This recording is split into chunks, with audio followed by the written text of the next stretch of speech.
آن برادر که میگفتن تو هستی؟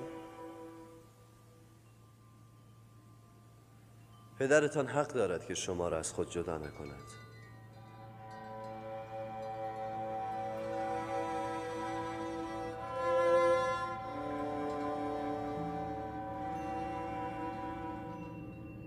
بازگشت شما به مصر به درازا کشید. باید زودتر می آمدید. فرموده بودید که بدون برادر کوچکتر به مصر نیاییم. در واقع پدرمان به آمدن بنیامین رضایت نمیداد. در حقیقت راضی کردن پدرمان به درازا کشید.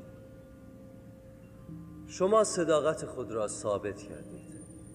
من هم به وعده خود عمل نموده به مقدار نیاز به شما گندم خواهم داد.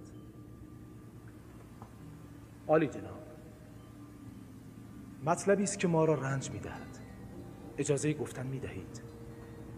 میشنوم. بارهای گندم را که در کنعان گشودیم، همه بهای گندم را درون بار یافتیم. علت چه بود؟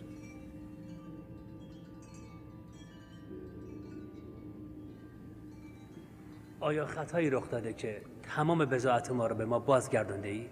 شما چه فکر میکنید؟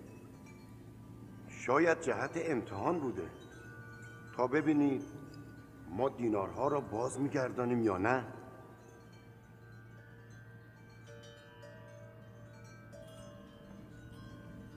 لابد میخواستید ما مشتاق بازگشت به مصر باشیم.